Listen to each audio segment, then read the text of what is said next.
Hello. Hello.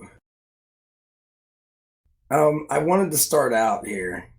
I got a mail before you start Bytemaster. I got a mail from Cass talking about how Xerox had an idea for delegates to put a little bit of money aside into a dev vacation fund. Have you heard about this idea yet? I haven't heard about that. I don't know where anybody else is coming from, but I think if that we were going to do something like that, that all the devs need to they need to go on one vacation that everybody votes that they've gone on, all the delegates who've paid and people who've paid into it. Wait, so the delegates vote on where you go for vacation, of course. For the first one, just the first one. So that's what you are making up now, Fuss, are you? Yeah, I added that on. Just think about the videos we could get, the memories that we would have from that. Oh my god, it'd be hilarious. Basically, it was just a short chat today with Cass, and he came up with the idea that the devs really need to make some holidays, and then one came to the other, and we thought about a vacation fund, and maybe we as a delegates or some delegates can fund or spend some money for this fund, so that the devs can make a holiday, or let's say the devs see a need to make a holiday, because if they don't, the money is just wasted lying around in the fund. You see what I mean? Yeah, I think we should do it, and we can post a link in here too. I don't know where you want to not go, Bytemaster, but you might not want to tell anybody where you don't want to go. I'll keep that in mind, but I'm pretty sure everyone here takes vacations when they need them. So it's really appreciate that you guys are looking out for us. The main thing we need is just permission to go without everyone complaining, hey, there hasn't been a release this week. What's going on? Well, you would work while you were there. You didn't think that you were going to have a vacation. That's not the world you live in. Oh, is that how it works? I don't know. That's what I've noticed. I don't know if that's how it works or not. You can tell us, but I guess we could probably get started, huh? Sounds good to me. Well, we've got everybody here. Thank you for coming. Bytemaster, do you want to get into some updates on what's going on progress-wise? It has been a busy week. We launched the yield for BitAssets this week, relatively smoothly, with one minor bug that will be fixed in the next release. So be looking out for that. Bottom line is, if you're looking to get yield, don't transfer your BitUSD right now. But we'll post more information about that in a bit. So what else has happened this week? We've launched a market-making bot that allows anyone who wants to provide liquidity to the market to set the parameters and have it automatically provide that liquidity. And we are going to operate the bot with some of our own liquidity to earn some funds. That's pretty exciting. What that bot will essentially do is lend money at interest to the network for the period of time between when someone wants to sell their BitUSD and when a buyer is willing to pay full price. That's an abstract way of thinking about it, but if you're not looking for, if you want to balance out your portfolio with a low risk alternative to investing in BitShares X that will still return a reasonable yield, then I would say providing liquidity in the markets is a relatively safe way of gaining returns in terms of dollars. Obviously, you might end up with less BitShares X than if you had just held the BitShares X if there are massive price moves. On the other hand, if the price BitShares X goes down and you're providing liquidity, you could win. If you just think about it in terms of dollars, though, providing liquidity provides you a pretty safe 5, 10, 20% return if you're just willing to hold the position while until the market's willing to pay full price for BitUSD. The other thing I introduced today is the web of trust and the ability to burn positive points for and against a particular account, as well as post a optionally signed message to the wall of the account. It's kind of like Facebook meets BitShares X accounts. So the goal there is to have accounts like Bitter have lots of positive burn and feedback, and all the spam accounts around Bitter would have a harder time mirroring the feedback or the web of trust that would be associated with the Bitter account. So this is web of trust meets Facebook on a blockchain. Web of trust on a blockchain. Now, how does this Facebook, what do you mean by this Facebook? It's like Facebook. Well, on Facebook, you can post messages on your friend's wall.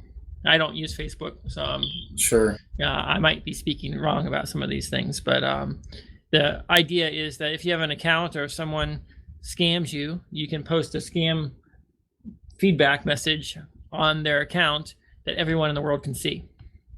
So could this be used for delegate accounts? Is that been looked into as far as what that can accomplish? It can be used for all accounts, anyone you're dealing with.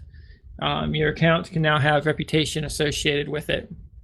And there's a web of trust, which allows arbitrary links between accounts with metadata attached to it. So you can find out, oh, these are all the accounts that are trusted by Bytemaster. And that kind of information is available on the blockchain for clients and web wallets and block explorers to make use of. Oh, that's what we were wanting to do with Beyond Bitcoin X. You guys figured it out. When you burn funds to an account, is there a positive and negative balance separate, or yes, two separate balances? You can do negative burn or positive burn. So if you want to give someone some positive reputation points, you can burn positively, or if you want to give them a negative score, you can burn negatively. And then on the main accounts page, we're going to show the highest net burn accounts on the main page, and we place all those A's and dashes that people have put in there. So well, I don't know, scammer, but say whoever owns the BT or name or whatever, they couldn't cover up the negative burns because there will be two separate balances. So anyway, that's pretty cool. Right. Now, of course, the spammers, squatters, attackers, fraudsters could also do negative burn against the real Bitter account. But that's where the web of trust and the wall comes into play.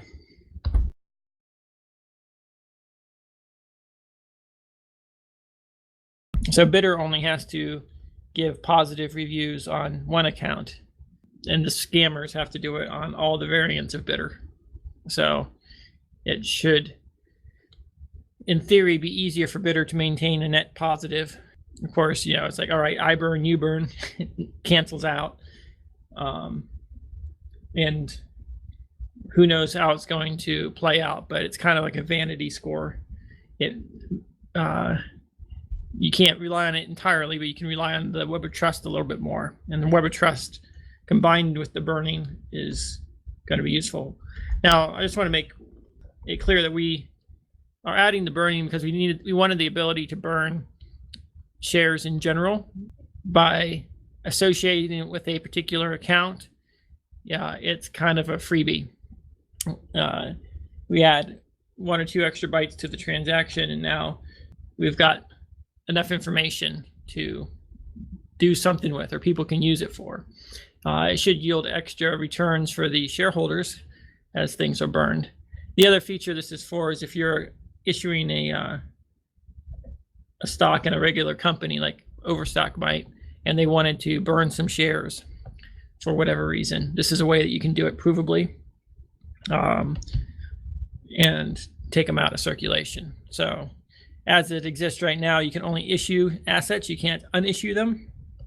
This gives users a way to unissue assets. So that's the overall goal. The Web of Trust is basically one account linked to another account directionally with arbitrary metadata associated with it. And then we can use that Web of Trust for all kinds of things, particularly when it comes to either voting, and you want to basically, all right, is your account trusted by some authority that only trusts people with unique identities? And if so, then you can participate in this type of transaction.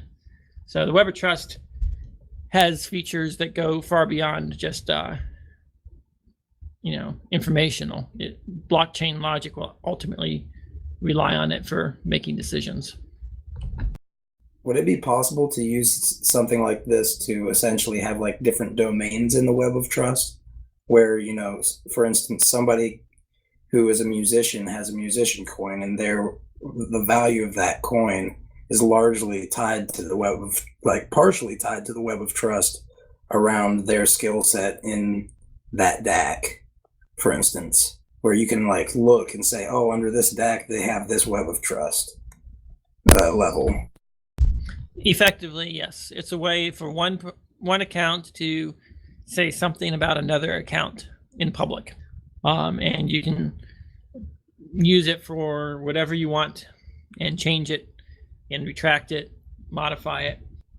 It basically makes the whole account system a lot more robust. There's another feature I'm left out that is actually going to be pretty big coming out in the next month or so, and that is a messaging system built in that allows you to send messages to accounts with a email-like interface.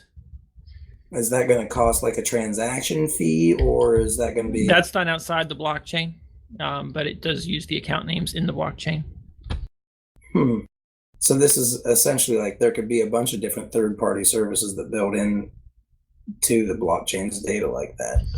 The idea is that every account can publish a mail server with their account ID, and they can then use one or more mail servers for getting their mail messages. Where this is ultimately going is lightweight clients, so you can receive transaction notification messages that are, so you don't have to scan the entire blockchain if you're a lightweight client. It's also going to facilitate easy to use multi-sig transactions, where as an account holder you can sign a partial transaction, and you can use the messaging system to notify the other potential signers, hey, would you please sign and broadcast this transaction if they want to approve it. So the goal is to make multi-sig easy to use while simultaneously providing a communication channel and transaction notification for lightweight clients. So that's where we're going. Actually, isn't this somewhat comparable to what we have in Bitcoin with BIP70? Trusted transactions with signed whatever they are doing there? I'm not familiar with BIP70. Okay, but I think it's pretty much the same result, that you can have a trusted channel over which you can communicate. Actually, we don't need all this stuff in Twist Titan. I need to figure this out again. The BIP70, is that what you're talking about? Yep.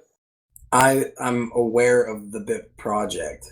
I'm not familiar with BIP70. I know that they came out with one name just recently, which is kind of like what BitShares has been doing, which is with Titan, only it doesn't have the privacy features, if I'm correct there. Is that a name without a stealth addresses? Yeah, it's essentially like you tie your account to a name Actually, BIP 70 is more like you have a protocol which is signed with an SSL certificate. So you have a signed protocol, and in this protocol there's a syntax that states, okay, you owe me 2 Bitcoin and you have to send it to that and that address, and this message is signed. And this is what the BIP 70 protocol is doing. So at the end, they want to have a protocol that it shows you an account name or a username or a company instead of an ugly address. That's what I understand from this improvement protocol, BIP 70. That sure sounds a lot like this one name. Yeah, actually, all of this is already there in BitShares. Yeah, really. And it's funny because that's kind of what a lot of us who've been around here for a long time realize, that these things have been features that took a while to build in because they knew what they needed to do. But anyway, I digress. Well, I think that's all the major updates. Obviously, we are continuing to do a release every couple of days, bug fixes and new features. So the project is under rapid evolution until we get to feature complete, at least to a point where I consider it usable for the masses and we can stop adding new features, at least at the blockchain level. So high up on the list before I can consider us truly done is multi-sig transactions, as well as I guess primarily multi-sig transactions and issuing of user issued assets are restricted to accounts known by the issuer, as well as the ability to have public accounts where your balance is public and everyone can see that balance. So every one of your accounts will have both a public and a private balance. And when you send to someone, you can select whether or not you want to use your public balance or your private balance. And in the case of certified like shares, all balances would have to be public balances. But those are the types of features that we are looking toward, as well as the ability for user issued assets to submit proposals to be voted on and to vote on them. So we've got quite a set of features to add on the back end. Meanwhile, we have guys that are starting a revamp of the web interface to have a significantly enhanced look and feel, but that's probably a longer lead item, probably 2 months or so. You said something earlier about, and I hate to like go back through all this, but you said something about 5, 10, and 20% earning 5, 10, or 20% on an asset. And I'm going to go into the user issued assets here in a second. But with those assets, can you explain to me what you meant by 5, 10, and 20? Are there going to be different assets will have different qualities? How is that going to work? Well, that was the basically custom asset type. Right now we have the asset that this is just pegged to the dollar. These other assets, these higher yield assets, would probably have more demand from the perspective of bid asset holders wanting to hold them, particularly if there was a BitUSD 10. Are you saying essentially? But the BitUSD 10 is not necessarily good for commerce. It's not good for anything other than speculators. And if go ahead. I think that the markets don't have enough players in them right now to experiment with some of those more exotic instruments, if you will. So I primarily want to focus on bootstrapping USD, BTC, Yuan, gold, and silver, all before the Vegas conference. Do we have a plan about new markets when we can publish feeds? Will you announce something, or is it more like all delegates do whatever they feel, or do we have a bigger plan to when we publish feeds for new assets? Delegates and users can do things as they wish. I don't want to dictate when these things happen. Brian, you need to switch to push to talk or something, because you're feedbacking into the show, and it's making it difficult to listen to. Or extra pleasant is another word. Anyway, continue. So,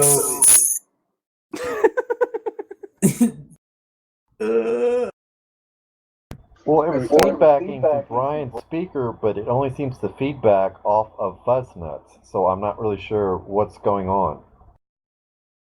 I'm muted, Brian. checking. Brian, 1, 2, 3, Brian. All right, that sound good, right? Loud and clear. All right. Don't be messing around anymore, Brian. Okay, so as far as these markets, are there any recommendations as far as like that are legitimately sound recommendations as far as like what you guys are doing to help bootstrap these markets? That because obviously Invictus isn't going to be doing something that they feel is going to lose them a bunch of money. Is there any like way that you guys are going about helping to bootstrap these markets? I've set aside some funds for lower risk, steady return market making funds. The idea here is that I buy BitUSD cheap and sell it at the peg price. That provides liquidity to the market. It prevents new shorts from executing because I'm always selling at a price below which the shorts can run. And I make the difference between a couple percent on the dollar. And that is how I'm making the safe returns. Obviously, being fully invested in BitShares X at all times is how to maximize the return. Of course, that's higher risk. So I'm not really doing that kind of thing, but performing some market making functionality with our funds that we don't mind being pegged to the dollar is what we're doing. Would there be a way, because you're talking about essentially BitUSD 5, BitUSD 10, like these are different, I'm assuming, interest rates that you like return rates, right? Yeah, so right now it'd be BitUSD 5 plus yield.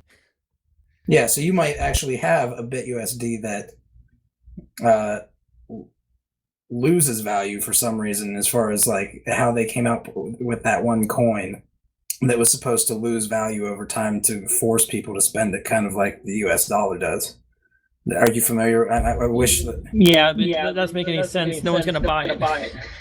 No, it's freicoin. It's an economic model. Yeah, I'm not too familiar with how it would work, and I'm kind of like, I didn't understand it either. It's supposed to keep people from holding the currency as a savings thing and more to stimulate the economy. So everybody needs to toss around the hot potato so the economy gets a boost. So people, the idea is that people should only save real assets and not paper, the tokens. It's an interesting idea.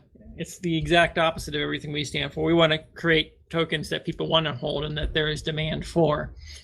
So that's the opposite of saying you don't want to hold it. It's based on a flawed economic model. Well, and I don't know if I agree or disagree. Honestly, this is like this concept is a little bit foreign to me. I guess what I'm asking then is getting to the voting part on the assets. This is are people going to be able to vote these types of assets into existence? Like, for instance, they come up with a model where, hey, yeah, it loses value, but you get an extra 10% when you convert BitUSD 10 into it, or you get an extra 5% if you convert your BitUSD 5 into it, or something to that effect. Like, you end up having these designer currencies that are all based on the US dollar or the yuan, Like, do you see what I'm saying? Where I'm going with this? Well, right now it'd have to be a function. If it's going to just be a bit asset, anyone can create any bit asset, assuming they can convince the delegates to vote for it. To produce feeds for it, which means shareholders support the delegates producing feeds for the asset. So yes, you can create any asset for which you can define a price feed. The more designer things that involve converting or extra business logic or smart contracts are not viable on the current system. So it would essentially be a layer built on top of it. Right, be a third party trying to do that, and I doubt the delegates would publish a price feed for a centralized third party performing some function. It's definitely an interesting concept, though. And this idea of BitUSD 5, 10, and 20 is very interesting too. Does anybody have any questions? Feel free to talk. BitUSD 20 would be pretty interesting because I'm pretty sure 20% is higher than any shorts is willing to pay.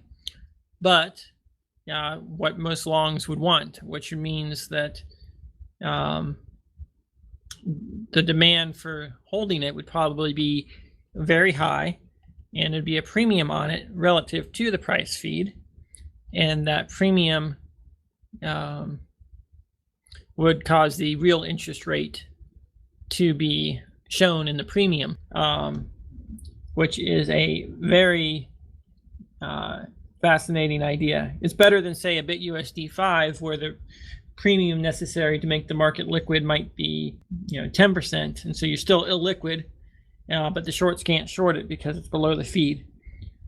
I think I would highly support something like a BitUSD 20 or maybe a BitUSD 30%, where the shorts can back off on what they're willing to pay and allow the people that want to hold it to bid it up. And then you'd have true price discovery of the interest rate, fair market. So I see. Yeah, I see how that works now. Right. So that would be a very interesting experiment. I think a BitUSD 30 might be something worthwhile trying, but we're trying to do a lot of things right now with all these rollouts, and getting some stability in there is a high priority. But I think we're finally getting there. We've gotten most of the bugs worked out in the market, where you have plans for enhancing the graphs and the overall functionality, for adding more tooltips throughout the user interface.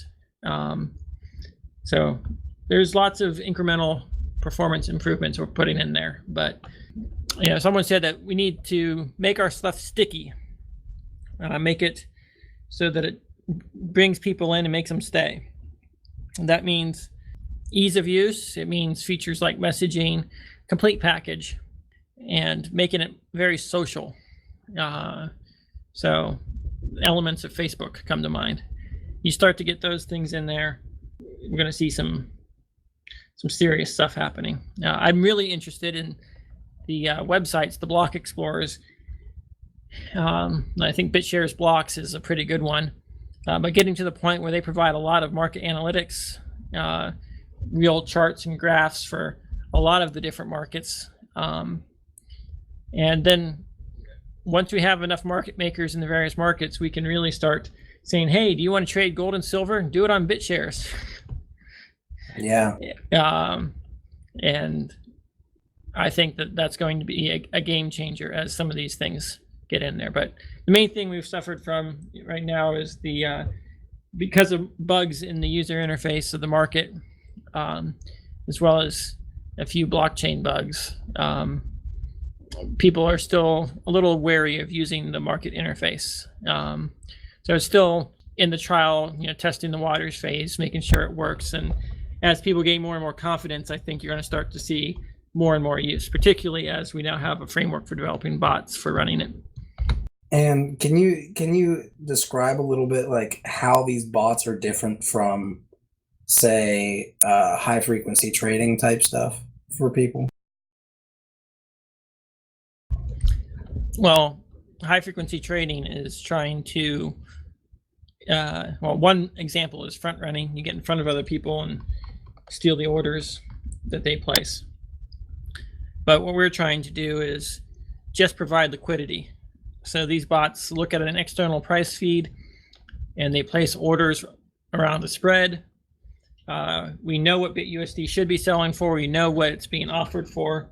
So we offer to buy it at a discount and sell it at full price. This is a much easier trading bot than, say, trading bots that try to speculate on Bitcoin moving one direction or the other by estimating the volatility. And this is not a speculation bot. It's a market making bot, which is a completely different animal. I think it's valuable to let people know, for you to be able to let people know this, though, because I hear already the cries of bot, and essentially what you guys, it seems, are doing. The market making mechanism that you are using, this bot is going to essentially try to keep within a very small range of what it believes the value, the consensus value should be based on the feed data, correct? Right, the bot is just doing what I would manually do in an automated manner that can respond to real-time price movements. So do you foresee people coming out with bots that people will be able to use to trade on this? Yes. RAG asks, why force BitUSD with interest into distinct groups like BitUSD 5 and BitUSD 10? If you're getting rid of fungibility, why not go all out with the bond market, which allows shorts to effectively set any interest rate through the price they sell their bond at? If you go the bond market route, you now have a bunch of non-fungible items. So the BitUSD 5 and BitUSD 10 is a fungible bond for which a market that allows people to trade and enter and exit that bond exists. It's a lot more desirable to have a fungible bond than to have, I've got a CD that I can't exit when I want to. Yeah. Otherwise, what you end up doing is having the shorts create a CD instrument, and if you take the CD out, you've got an item. Oh, here's this CD here. All right, I'd like to cash out, and there can be like a withdrawal penalty for cashing out early. And basically you can implement any financial instrument, but the BitUSD 10 is far more flexible than that. And I don't want to have a bunch of them. I think if we're going to do this, it should be one BitUSD instrument at something like 30% or something higher than we would expect any short would be willing to pay as far as interest goes. And then the market can set the effective interest rate based upon the short demand. He said he does understand the fungibility desires, which is why he was hoping yields would be sufficient. I guess the question for me is, what is a sufficient yield? Would you need, does that not lead to black swan events if you have something like BitUSD 30? Well, BitUSD 30s, you're not going to be, if no one's willing to short at 30% interest, then you're not going to be able to buy it at parity. You're going to have to overpay for it, right? Buy it at a premium. And that premium is going to reduce the effective interest rate to what the shorts are currently willing to pay. Now, your volatility exposure on that is that, well, if in the future the shorts are willing to pay more or the shorts are willing to pay less, you can make or lose money based upon changes in the interest rate as well. It's sort of like how BitUSD was trading at a discount in order to attract longs. It's the opposite side of the market. So now with BitUSD trading at a discount, that's kind of scary because, oh gosh, that could go to zero. And then as people start to think it's going to go to zero without any other checks and balances on it, it eventually would go to zero because that's where the market consensus would take it. So we clearly don't want an asset that shorts can short out of existence. But a situation where there is demand from the longs and the shorts can be selective about taking out the position, then I think that you'll see a true market consensus form and a very interesting asset. It won't be particularly useful for pricing things in. It will still have volatility associated with the variable interest rates that shorts and longs are willing to negotiate on, effectively the various premiums. But I think that it would be a very interesting experiment to run. And it's very easy to write a bot that can publish that price feed, because you just multiply the USD price feed by the interest rate and the time elapsed from the start of the feed. So I think it'd be a very interesting experiment. Now, with regard to these experiments, I've read people putting down the idea of paying. I don't know if it's changed, but the last time I read it was 5,000 BTSX or BitUSD to create your own asset, or to essentially unlock an asset on the exchange, because pretty much anyone can exist. Can you talk a little bit about that? Yeah, there's a transaction fee required to issue a new asset, whether it's market issued or user issued, and to register it. And that fee is equal to 2 weeks worth of all the pay paid to all the delegates.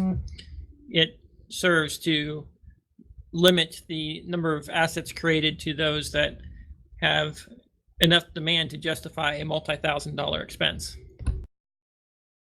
Okay, so you said that it's essentially, what did you say, half of what the network fees are? It's 2 weeks worth of delegate pay. 2 weeks worth of delegate pay. Okay, so there's a fundamental difference then between this market and pretty much every other crypto market out there then. Is that safe to say? Difference in what sense? In the fact that we charge more to get listed? Well, a lot of people are saying, you know, it's a barrier to entry that's unnecessary, and that there are, and these, actually, I don't read this a whole lot in the BitShares community itself, but outside of the BitShares community, that's one of the selling points for a lot of these other exchanges is, hey, you know, we're not going to charge you an arm and a leg to put an asset on here. So can you kind of give your opinion of what the differences are and why you've done that? Well, the difference is that most user issued assets are not worth very much, and there's a high cost to the network to list them and to allow them to trade. And generally speaking, it promotes or supports fraud. People trying to issue assets without a business plan to make those assets worthwhile. If you can't make enough money by listing your asset to cover a couple $1,000 fee, then your asset isn't a serious asset, and it doesn't need to be trading on the same exchange as BitUSD and BitGold and BitSilver. There's just going to be so much demand for these other things that we just don't have space or desire to entertain everyone's. It clogs up the user interface. It makes it harder for users to find meaningful assets. We want BitShares X to be a place where users can go on there and they can see a lot of items that have real value being traded for real purposes, rather than, ooh, I'm going to issue my own little IOU between me and my friends. You were cutting out for me, but I think I know what you're saying, that in general. The metadata stuff being publicly traceable, is that one of two options, public or not public, or is there other levels of trust? Because Facebook has a big database for public behavior is not one of the most popular things, I think, in crypto. There are certain things that are public, and there's no point in trying to hide them, like who your family is, or if you are a identity provider, you might want to say, all right, yes, I certify that this person is unique and I know who they are. I've done know your customer on this person. All those types of things are things people don't mind having public. You probably don't want to set links between yourself and all your friends, unless it's pretty obvious that, yes, of course the government knows you're all friends. Now, obviously in the blockchain world, you're doing links between accounts and not real world identities. and I wouldn't encourage anyone to tie real-world identity information to their accounts unnecessarily.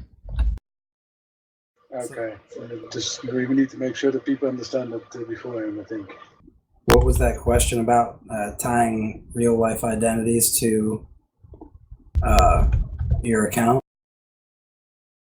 He was worried about the web of trust and the metadata associated with it compromising privacy.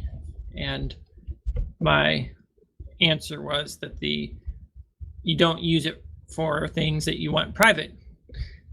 This is not Facebook to some extent. We don't have photo sharing or all your own personal profile and all that other stuff in there. This is more for serious stuff. If you're a university, you can link, these are all the people with degrees. If you're an identity provider, you can certify that, yes, I know who this is, and contact me and I can reveal the identity if you have permission. Things like that, which is entirely different from what Facebook does with friending all your friends and then analyzing the social network. Bits on the Reddit posted, I would love to hear Bytemaster's thoughts on delegates and anonymity versus identity.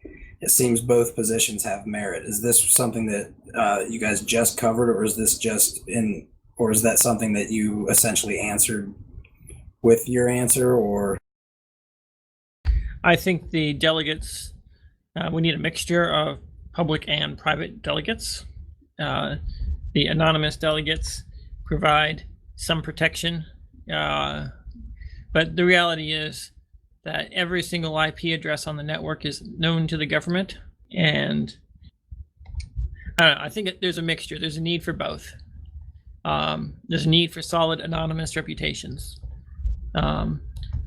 People have come to me and stated that some accounts on the network are sock puppets, and I have voted out the ones that appear to be that way. So we want to avoid sock puppets, so there shouldn't be entirely anonymous accounts, because otherwise you could end up having the network taken over with 51 of the same people all campaigning as the same different anonymous identities. So I highly support having over 51% of the delegates being publicly known, but I think having some anonymous delegates provides a degree of stability in the event that the public delegates are all compromised. so you mean like maybe a couple delegates that are running in bunkers somewhere out of the range of the Patriot Act, just in case. Exactly. I mean, just in case, you never know. Variety is the key here.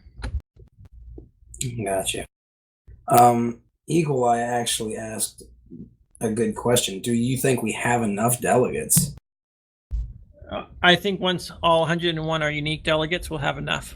I think right now we have a lot of delegates that are running multiple nodes. We probably have a total of 40 or 50 delegates max right now, probably closer to 30, actually, if I think about it.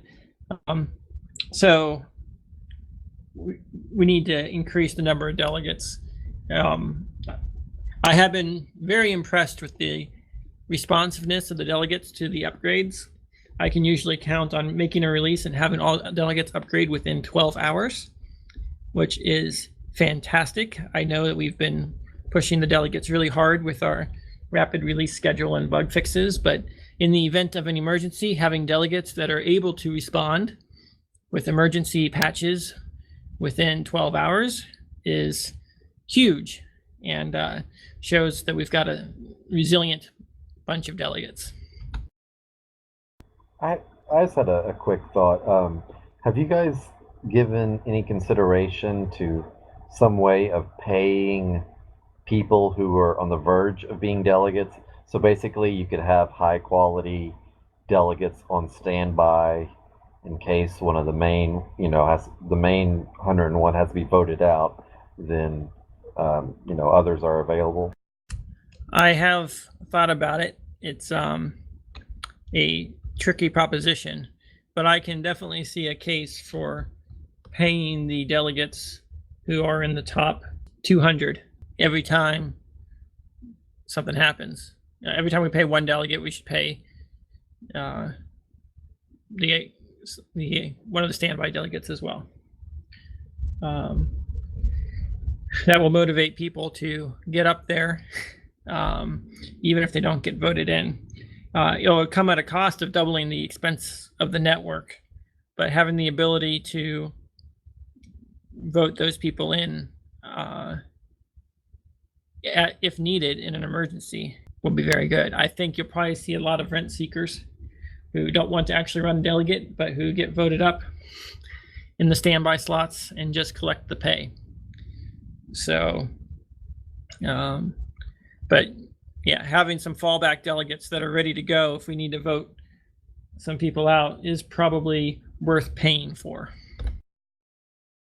You could have like a decaying function from 102 to 200 or whatever. Anyway, it's all obvious to you, I'm sure. So. I think it'd probably decay by the number of votes you get.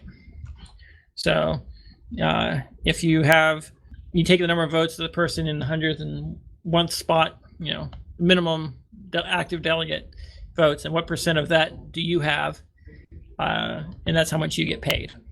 So your pay approaches full delegate pay as you get closer to the top 100. I have a question about the votings actually, and the implementations of the slates. My question is, so I figured out you can make a transaction and say, okay, I'm voting for a slate. That is what the user has to explicitly state when he's making a transaction, that he's voting for the slates of his delegates. So now that you have a stake on the blockchain that votes for a slate, is it a slate of a single user? So for example, I publicly announced a slate for my delegates, and now is it like if I transfer funds and vote for a slate, is it just my slate that my delegates are using, or how is this? The slate ID is the hash of a set of delegates in sorted order. So two users who vote for the same set of delegates will end up with the same slate ID. And if the slate ID is already known to the blockchain, you don't need to include that slate when you vote again. The slate ID allows you to encapsulate a set of delegates once to the network and then makes voting lighter weight, which is actually very interesting. Your slate ID can uniquely identify each and every one of your transactions if you are the only one using that particular set of delegates. It is highly desirable from a privacy point of view, as well as from a network security point of view, to have a lot of people voting with the exact same slate. If you do that, then you're masked. Voting for that slate doesn't tie that transactions to you. So there's two ways you can get privacy. That is generating a random subset every time you vote. That does result in some blockchain bloat. The other is to not vote at all, effectively voting for slate 0. And then you're private with everyone else who's not voting. But I think at the end of the day, we would want to come up with a system whereby people have a way of congregating around sets of delegates, and that there's a lot of overlap, and that these sets are heavily peer-reviewed sets by delegate slate providers whose full-time job is to make recommendations. And I think if there were some people that were willing to publish their slate, I could publish mine, and some other people who are trusted in the community can publish theirs, and then users can just use mine or Toast's or Alt's or Fuzz's, or if Adam wanted to post one, he could. All these different people could publish a slate, and then people will just pick who they trust and then vote accordingly. And then if there's overlap, but whoever the people who are making recommendations have the most overlap, those will be the ones that end up getting voted in. That's probably the best from a privacy perspective, from a voting efficiency perspective, as well as from a vote concentration perspective. If you think about the fact that if everyone agrees, the only way to get all the delegates with 100% approval is if everyone votes for the same slate. If there's 50% difference of opinion, then the highest anyone can get on average is 75% of the vote if there's overlap. If there's two different groups of people out there and there's like 50 people can't agree, then the highest any one delegate's going to get is 50%. The rest of the votes are on the minority, just slightly. Those delegates aren't in. They're tying up a lot of the votes, even though they're not in. It does make it very interesting from a security perspective, and does suggest that we probably want to increase the amount of votes that we allow from 101 to 200, so that you can be voting for delegates that are in and out without having to compromise the security of the delegates that are elected. But yeah, there's a lot of complex challenges there with optimizing the voting technique and process, both from user selection and user privacy. Two other questions. When I understand this correctly, this means whenever I change my slate, I also change the slate number, and every transaction that was performed with the old slate still votes for the old slate. Is this correct? That is correct. And the second question is, when I publish a slate, is it it's a hash, so I cannot calculate, or I cannot prove basically what the slate states, which delegates are part of the slate, but I can check whether the published list corresponds to the slate number. Right, when you publish a slate, yeah, you can fetch the slate from the blockchain. It's just an identifier, so you look it up and you can see it. So yes, you can prove who your slate is for, and the wallet interface will eventually show who your published slate is if you're publishing one. So I can recover the delegates in the slate just by taking a look into the slate number. Yes, from the slate number combined with the blockchain. Okay, thanks. Awesome feature, by the way.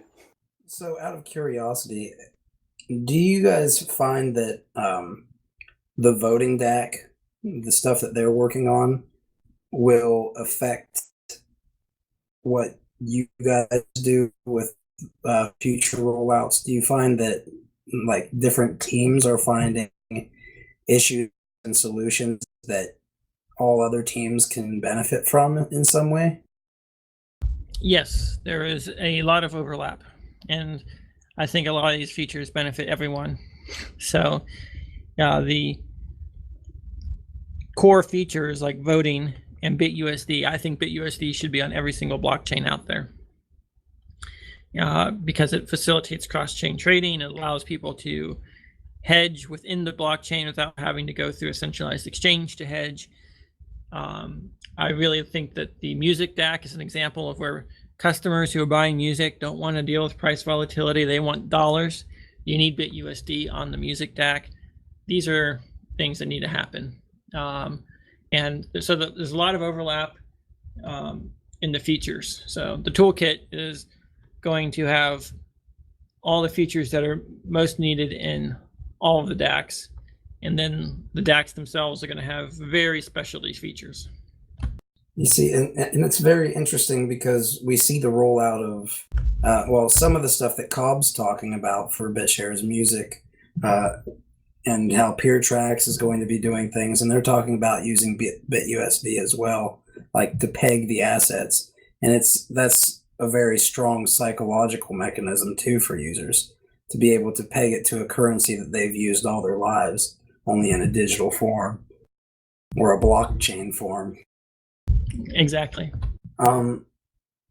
I guess this actually brings me to another question, if you don't mind. I know it's getting toward the end, so if anybody else has questions, feel free to let us know. But going to Beyond Bitcoin show again, they're wondering about Cine, because Cine, I actually talked to him earlier this week, the developer of I think it's Cinnamon Coin or Cinecoin. But he's talking about he's interested in DPoS and BitShares blockchains. And it's kind of an interesting proposition for me to think about what third-party developers get essentially in return for honoring PTS and AGS holders with respect to, when, like you said, there's a lot of overlap in learning. What do they get? They avoid a ton of negative publicity. They get goodwill. They get cooperation. They're not going to have us fighting them or not answering support questions for them or things like that. So it's really, what do you get by not pre-mining? Oh, you get the support of everyone. Well, what do you get for honoring it? Well, no, you're showing that you're honorable.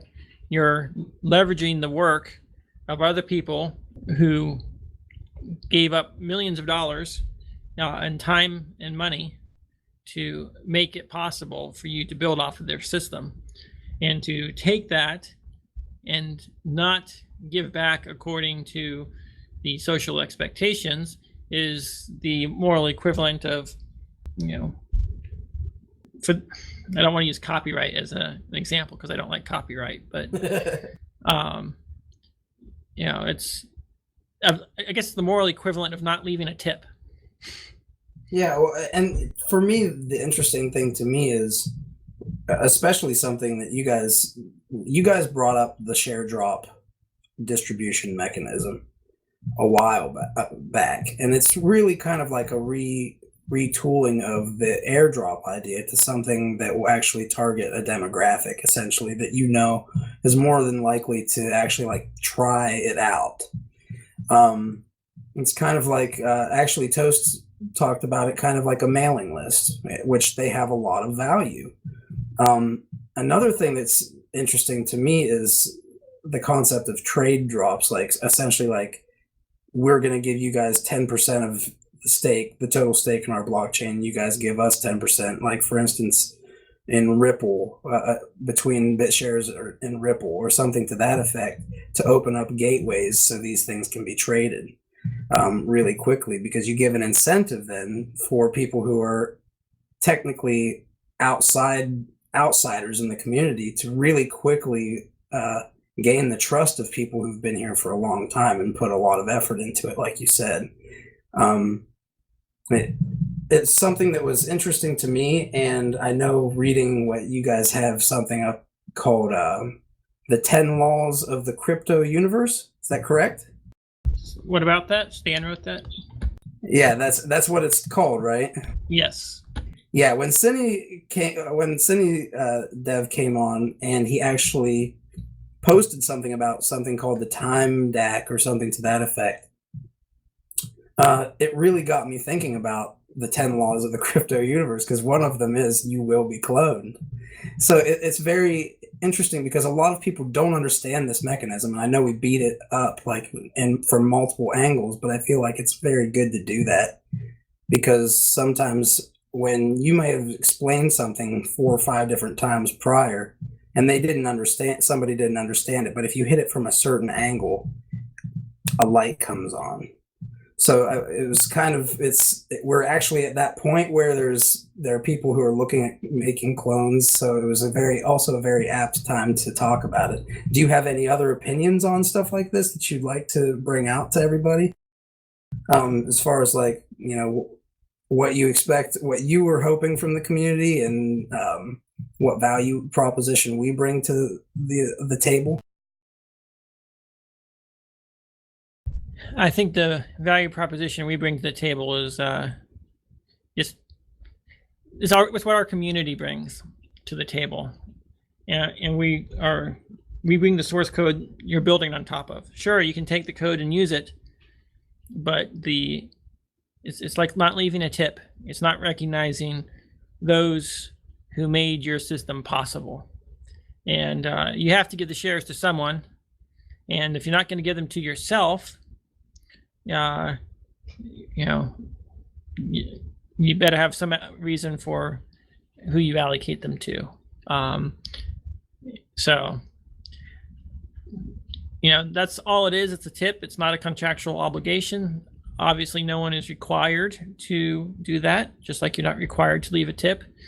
But if you don't leave a tip, everyone's going to consider you cheap. You will be cloned, and someone else will steal your stuff and not leave you a tip. So I think that, you know, you don't want to have to use that type of tactic. But just like Next was cloned and Ripple has been cloned with Stellar, if you don't do a good initial distribution, someone's going to try to compete with you on that fact. And if you don't honor AGS and PTS, you better believe that someone's going to say, hey, I can see a competitive edge by having official blessing of the entire BitShares community and all these people being pro this stack and against the one that didn't. That's going to be a competitive advantage that if you are going to avoid the social consensus for whatever reason, you better get a lot of value out of whoever you give your shares to compensate for that handicap. What do you see with, what would you say to people who have a concern about clones that pop up that will essentially take away from the market share of BitShares X? For instance, if there is a version of BitShares X that is cloned and share dropped to AGS PTS 10%, what do you say to somebody who is saying, oh my God, this is the worst thing ever, you know, they're taking away from our market share? I say let them. The technology is more important than any particular chain. If someone can do a better job than we can at gaining user adoption and getting it out there, all the better. The more competitors there are, the more clones there are, the more secure everyone is in the system, the harder it is to attack any one system, because now you're attacking a dozen systems. Now, if Bitcoin was the only thing out there and you attack Bitcoin, then you're in trouble. But if with all the altcoins out there, if Bitcoin goes down, you can bet one of the other altcoins will step up to take its place. If someone attacks the primary BitShares X chain, I want there to be other competitors waiting in the wings to take up market share. So you feel like it's a net positive for everybody, and would that be safe? I say it's a net positive for mankind in the free market. It might not be best for BitShares X shareholders. Obviously, everyone likes a monopoly. You know, just like Bitcoin users don't like all the altcoins. I say that I support competition first and foremost, and competition drives everyone to innovate. And that if we complain about people that are trying to compete rather than just out competing them, we're doing ourselves a disservice. And I think that is it's an attitude problem on our part if we complain about people cloning and trying to compete with us.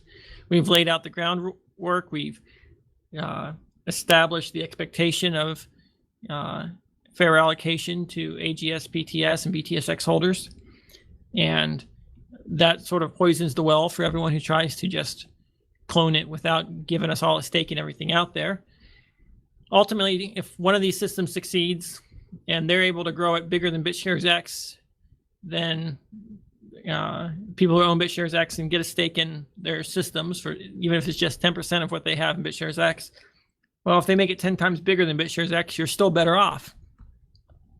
So I think it's really a good thing to have competition for all parties involved. Well, I'll tell you, it's interesting to me because one of the biggest things whenever you've talked about this stuff is the business model. And essentially, to me, whenever these altcoin markets essentially burn their money, instead of being able to pay back their user base or pay for infrastructure to be built or any number of other things that an increase in cash flow can bring, you guys essentially have set it up so that's precisely what people can do. So different altcoins could create industries for their coin and honor AGS BTS holders and other coins that they like Dogecoin or whatever coin that you really think has something going for it, to almost kind of get some of those benefits from those communities and from those development teams. Does that seem like it's out of bounds to anybody? Does that sound like it makes sense? Because I'll tell you right now, I think that it would be extremely valuable to have, like, even from the delegate viewpoint, you're going to have a lot more people who want to be delegates if you have alternate DACs coming out that are forking each other. So you'll essentially have a completely new job market. So we have all these jobs that are leaking from our economy, and the millennial generation is going to have the ability to run computers to essentially do a certain task for them, to check on it a couple times a day, and that's about it. Have you the lightweight client? No, he hasn't this time, but he talks about the lightweight client a lot. Is there anything you need to know about it? Actually, he did. He told us something about the mailing server and something that is off chain, where you can poll a server to get recent transactions. You're right. I read something in forum, but I am not so don't get it yet. The metadata thing would link into that.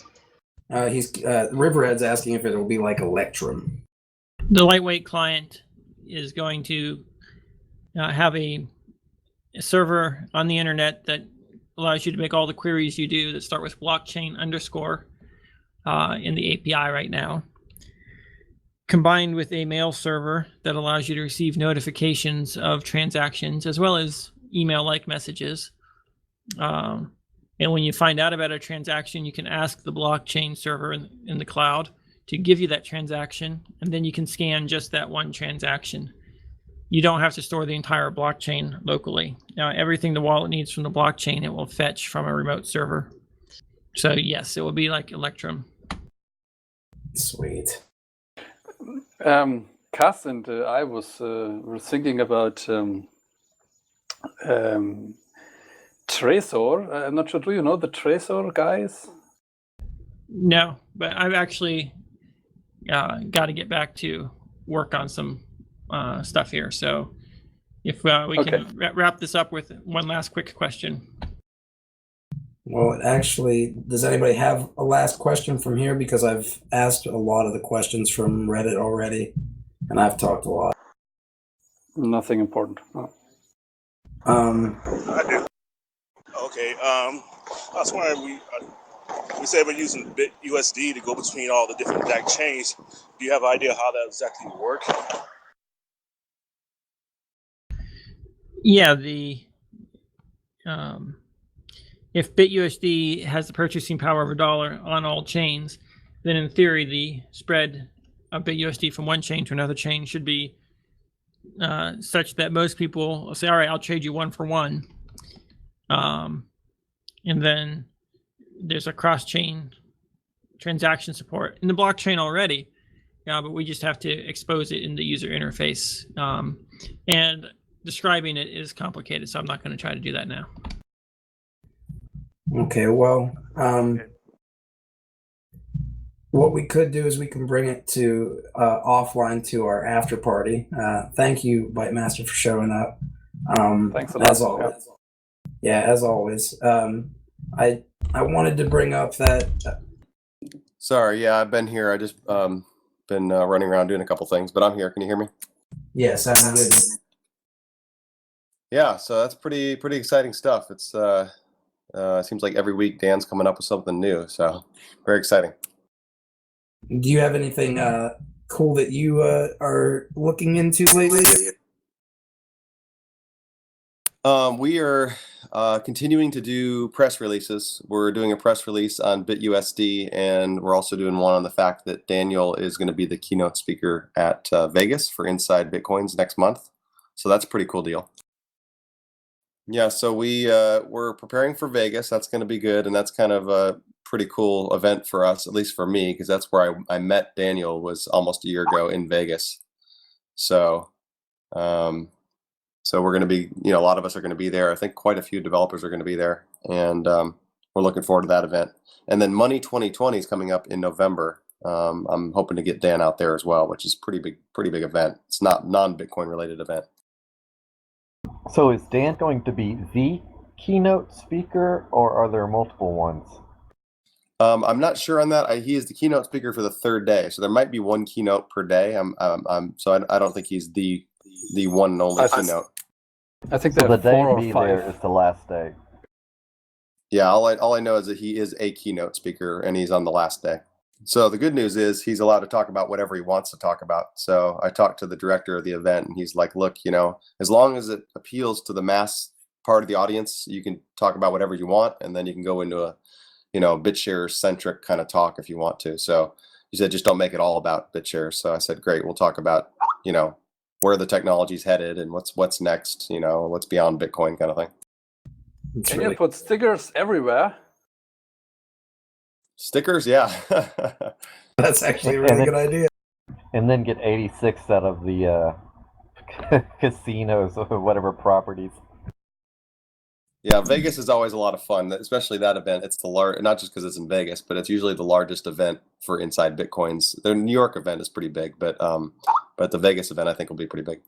Also, I wanted to let you know I'm going to be attending the Bitcoin Job Fair that's going to be in Los Angeles the first couple days of October, and that's going to be a pretty cool deal. That's bitcoinjobfair.com, and it's the largest Bitcoin related job fair out there. Awesome. So as far as I know, we are still hiring, so I got to find some talent out there. Well, we have a lot of people who are essentially starting blogs and stuff who are advertising on the forums. So maybe we could get a hold of some of those people, get them on here, and actually start having them do some reporting with you guys. I was actually thinking about sponsoring some of the first people and posting links on the real estate here for them. Yeah, certainly. Absolutely. So it sounds good, man. Does anybody have any questions for Brian? Is i3 hiring or is this a new marketing firm? No, this is actually the BitShares core development team is looking for web developers. So that is going to be anybody who's willing to go to Virginia. They have to work there and be full-time. I think we have 2 full-time positions open. Both are for web development? Yeah, that's what Dan asked for, web developers. What are you guys looking for in a web developer? What do you want his favorite music to be, for instance? I'm joking. Good question. I don't I don't know that. I offered to step up because Daniel didn't have anybody to kind of review resumes. So I really don't know how to answer that. There's a couple different things that he wanted them to have experience with, but I can't remember what the I think it was what was it? Angular, that's it. AngularJS, is that what it's called? Yes. Yeah. Obviously, I don't know what that is.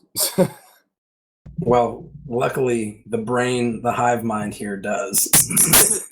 That's above my pay grade, but yeah, we are looking for web developers. They don't have to be C++ people anymore. That's originally what we're looking for, and so the only thing is we got a lot of people that want to work for us, but not many people are willing to relocate. And I think Dan really believes in having the synergy of everybody in the same spot, and I understand that they get a lot more done when they're all in the same room. I mean, I looked on CoinGecko the other day, and I noticed that BitShares X is not extremely low. It's like 7th, I think, but the amount of commits are so high compared to every other project. They're like 6 times as high as the next one. So, I got something else interesting to talk about if you want to hear some other news. Of course. Yeah.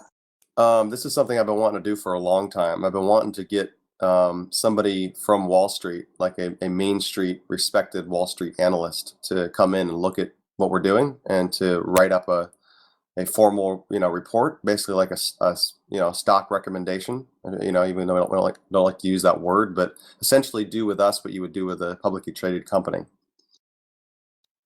And so I've been talking to some very, very sharp people who have a lot of experience on Wall Street. And we had a long call the other day, and this guy was just running circles around me, asking me all these very advanced financial questions. And I really didn't know how to answer some of his questions. So I said, wait a second, let's get Daniel on the line. And the guy was like, look, I don't know the feasibility of what you're trying to do. I don't know how it's going to work. It's got all these assumptions that are incorrect in my opinion. And I just don't see how this is going to work. And he just went on and on and on. And I got Daniel on the line, and Daniel and him talked for like hour and a half. And I was just amazed because Daniel took this guy who was totally like suspicious and not really a big fan of, the crypto world, and got him basically at the end of the call. He was just silent.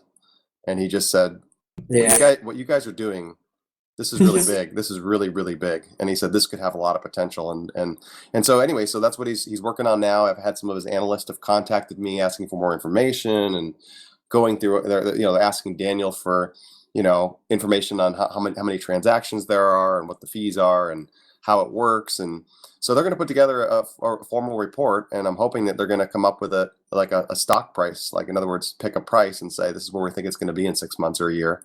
And of course, I'm going to market the hell out of that. This is the way they work in the big boys do it on Wall Street. And, whether they're accurate or not, who knows? I mean, half the time people are guessing anyways, but I'd like to have somebody who says, look, we believe this project could work. And if they grow at the rate they're growing in 12 months or 6 months, they're going to be this big. And so therefore you have a valuation, we have a target price of this on the shares. And, I'd love to have something like that, but somebody that's not in the crypto world, somebody who's analyzed, big companies, lots of public companies, that kind of thing. Yeah, I mean, I love collaborating with people outside the space. That's kind of what I like to do, and I do that in my personal life too. I just know a lot of people from a lot of different niches, and I've got friends that are in all kinds of different industries, and I just thought, what, we need to get the Wall Street boys over here to start looking at what we're doing, and get them to come in with a real heavyweight kind of like in-depth analysis and say, look, this is BitShares, and this seems like it's got potential, and you guys, everybody else should be paying attention to this. Well, I'll say this: whenever it's no real secret to anybody here. That's the funniest thing, and that's what I actually like. That's my favorite thing about here, is you have all these people who understand. Like, we all fundamentally, on at least a basic level, understand how blockchain technology is going to literally change everything. So when Dan talked to him for an hour and a half, it was essentially him just like making the connection slowly. And as there was a point where he reached where he went, oh my God, this is going to change everything. This is going to change our paradigm. We're actually going to see a paradigm change in our lifetimes like this. So it's kind of amazing, man. I'm glad to hear a little bit of the stuff that's going on behind the scenes. I know everybody here is too. I'm going to unmute you now so I don't get feedback. So we can talk. Can you hear me? Yeah. Yeah. It's funny because a lot of things I work on, some of them kind of fall through the cracks. Sometimes there's things that, I got a lot of projects, a lot of plates spinning, and some of them work out, some of them don't. And so I've got a lot of these things kind of working like this, and they take some time to kind of get together. But I remember early on when Daniel was talking about, billions of dollars, and, one day all these, billions of dollars of transactions will go through, BitShares X and what we're doing and bit assets and all that stuff. And I was like, yeah, that's great if that happens, and then as time goes forward, I start thinking, well, this maybe has possibility. And then it's just kind of, but the more I talk to Dan and kind of see the vision, it's like, it's just very matter of fact. It's just like, this is going to happen. We're going to make it happen. And it's, the markets are going to help vote with their feet, their dollars, and as markets vote to participate, then that's what builds it. And now it's kind of like, wait a second, are we building something big, or are we making history here? I mean, I don't want to be too, I don't want to have too much, I want to retain some humility, but I mean, what if this is historic? What if this is something we look back on and we say, this became something really, really huge, and that's why I'm just every day excited to be a part of it. no matter what happens, it's a lot of fun, and that's my first rule of any business. I want to have fun. So I want to make money. I want to have fun too, though. Well, let's just say this. When you really think about it, and it really comes down to it, all you have to do is look at one of the DACs, the voting DAC, and ask yourself if that is going to change history. And the answer most definitely is yes, because there's never, ever been a time in history, other than maybe, voting amongst 10 people, or some very small number of people for, like a tribe chieftain or something. But whenever we're talking on large scale, the voting DAC, and I don't want to say this, but I'm going to have to because it's coming. Direct democracy is now going to be possible, where we eventually will not need representatives to vote on issues for us. I mean, this is actually not out of the realm of possibility. The one issue is people who are in those positions being afraid of losing it. But I'm muting you now, Brian. Whenever I'm describing DPoS to people, I come up with all these weird analogies, and sometimes these analogies are not exactly accurate. But I always say DPoS is like having a Congress that you vote into power, but the difference between this Congress and the real Congress is that you can vote everybody out, tomorrow if you want to. Yeah. And so it's not a perfect analogy, but it's but hey, let's take the technology and apply it to a real Congress. Why do you need a Congress if you have direct democracy? That's a great point. The one thing that I really appreciate about Daniel and Stan and the developers, particularly Daniel, is that if he was just a computer guy, if he was just a brilliant programmer and coder, then I don't think this could happen. I don't think this would be possible, because if you don't know the fundamentals of the way financial markets work and all the financial side of things and the capitalist side of things, and I don't think this thing would ever get off the ground. It certainly doesn't have the potential that it has now. And so when I see that, he's got the intelligence on that side as well as the programming, technical side, then that's where we can build something that the marketplace wants and needs, and then it grows itself. It's not like we have to go out there and sell the world on it. That once people start learning about it, there's incentive built in, and I believe absolutely everything's motivated by incentives. I read Malcolm Gladwell a lot, and a lot of these books coming out now that talk about how if you incentivize people, you can grow companies and businesses, and just based on incentives, people want to be participating in something that's profitable. And that's what I love about it is we're all about freedom, but we're also I have a quick question to Brian. Do you know where Bytemaster got all his echo knowledge from? I don't know. No, I mean, I know he used to read a lot. Nowadays, I've tried to buy him books occasionally, like business development books, because I read a lot of the hottest books. I'm like, Daniel, you got to read this book on, building companies or whatever. But he doesn't have time to read anymore. But I know he did read a lot, so I think he's kind of self-taught through reading and studying. But I don't know, because I mean, just that talk that he had with that Wall Street guy. I mean, we did the interview with the Wall Street Journal once, and in New York, and we were sitting down with it was the head editor of the Wall Street Journal, and he was asking tough questions, and Daniel just kind of breezed through it. And when we were done, I said to Daniel, damn, that guy really put the screws down on you. And Daniel was like, really? I thought it was kind of an easy conversation. Yeah, it's I'll tell you from experience, from what I know of Dan, he was a Ron Paul libertarian type of person. Like, he really got into that stuff, and I'm assuming that's probably when he started really looking into Austrian economics. I don't know like the details about that stuff, but I know that he, from what I've heard, he was on the forums when Satoshi Nakamoto was talking about this stuff. So, oh yeah, he was on early. I think he was actually critiquing Satoshi on his early code, on Bitcoin code. He was actually telling him some things that he thought should be improved on it. So people early on, when we were in Vegas last year, some people were rumoring that Daniel himself was Satoshi.